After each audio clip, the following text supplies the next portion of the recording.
Alright, as some of you may know now, I'm putting this V6 inside the Subaru WRX, and previously you had watched, if you did watch the first video, you saw kind of just a glimpse of everything, the engine being in there, taken out, kind of refreshing it and whatnot. So this video is more of an explanation and kind of the process that goes into actually putting this engine inside the car, because it's actually been a lot of work, and on video it's kind of not showed all the little details that have gone on, so just kind of putting this video in here just for some context. So first off, we went ahead, pulled out the engine from a Chevy S10 in a junkyard, got the ECU, the wiring, ended up the wiring was total nightmare. I had to rewire and repin a bunch of the wires for the ECU, and then brought it back, pulled out the WRX engine, put this one in. Turns out it doesn't fit. Then I had to drive 7 hours basically to go get a transmission for this engine because they're hard to find, and got the transmission, went to put it in, it didn't fit again, cut the subframe, had to modify the subframe, then had to cut out a trans tunnel, and sort of been going through a whole bunch of trial and error right now to get this thing to fit in here and get the wiring figured out. So there's kind of your explanation, and hope you guys enjoy the video. Almost ready. Almost ready. Just gotta get that trans mount out so we can drop her low enough to jack it up, slide it forward. Got it out. Alright, I got this thing down to basically just the long block. We got the water pump on here, and there's a couple of like random things that I can still take off. Like I need to take this water neck off because we're gonna change that one. Take the EGR off. Take this EGR hose off there, and stuff like that. I'm not really too worried about that stuff right now, but I gotta figure out how to get this thing out of the back of the truck. If you're wondering how to take an engine out of the back of a truck, no engine hoist, and you just have this stand. Luckily I have this stand. Ratchet straps, keeping tension every so often when the thing gets pulled backwards. Air shocks, completely aired out, and aired out the tires so I could get this thing so low to the point now I have both wheels on the ground. So currently this is what everything looks like. I literally have no room in here, so I gotta deal with all the detailing shit in here, and I got a Safari engine, Skidoo engine, I can't even speak. My snowmobile engine is right there that I need to also fix.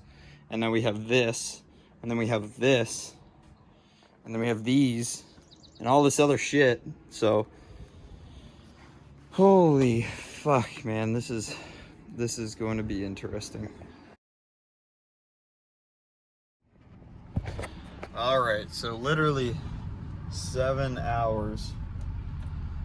7 hours. Left the house about 5:45. It is 1 o'clock. 1 sec. It is 12:50 right now, so it's almost 1 o'clock. So literally 7 hours driving later. My back is fucking broken. Oh gosh. I was using this as some lumbar support. My ass is so stiff right now. Okay, but transmission acquired. Kind of fell over up there, but yeah, we basically got a brand new NV 3500. We got the, whatever the hell this thing's called, I forgot. And another bell housing he gave me.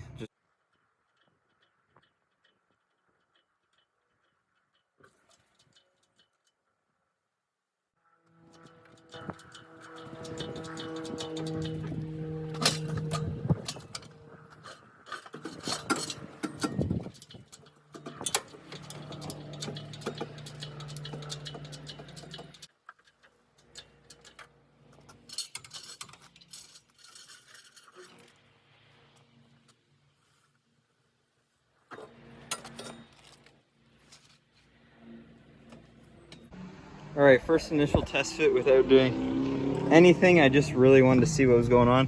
You can already see we have no clearance on the back, so the engine can't even go there to begin with. Yeah, basically we're on the oil pan.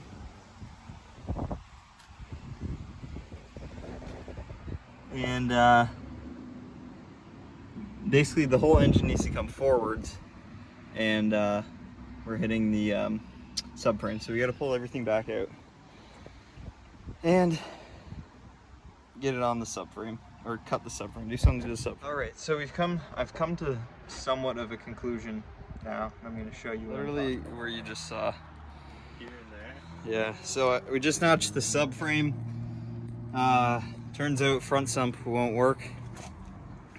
Some of you might have known that, but the oil pump is actually right back here, so we can't really relocate any of that. So we're forced now to see if we can shove the trans and the engine now in here. We're gonna try it.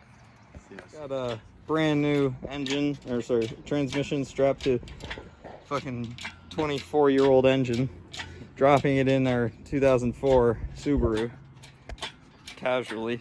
Makes sense. Yeah, so we're gonna find out right now if this big old hunk is gonna fit. My guess is it won't. You should bring it to Subaru for an oil change. Oh, that's a great idea. I should bring it to. All right, before it gets totaled.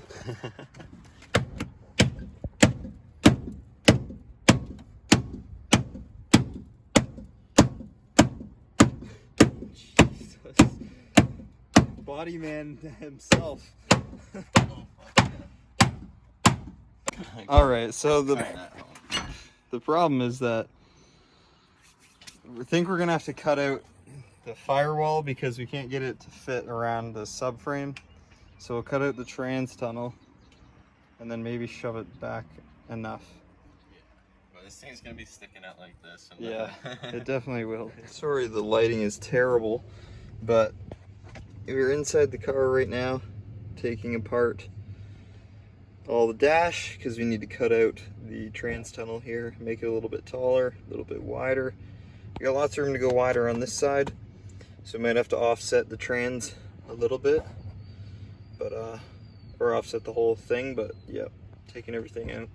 Here's a little bit better of a view for you guys. Got the interior fully stripped, and we're just cutting out the trans tunnel to fit this bigger transmission.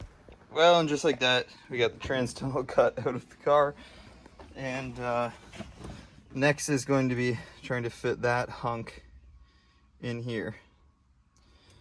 And actually, I need to remove the rest of this drive shaft right now because the trans is also going to hit that. But yeah, we got a hole. All right, so I just test fitted the engine about 5 times, made a ton more adjustments to everything, hammer, cutting, so you can see, notched the subframe even more, and I also notched out this, and I kind of smashed it in with a hammer. Reason I did that is because the dizzy up here kept hitting when I was trying to install, and I was like this close to getting it, so I was like, okay, screw it, we'll move that thing out of the way, and then we should be all right. Then I just hammered in all this stuff. Yeah, don't worry, we'll clean it up eventually, but this is just to try to get it to fit first, and then once it's in, we can make more adjustments. All right, so we have it almost in.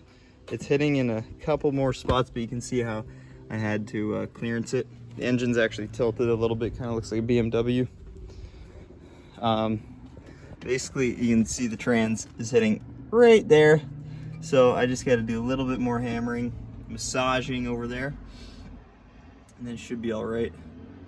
Yes, the headers are gonna be weird to do on this thing just by looking at that, because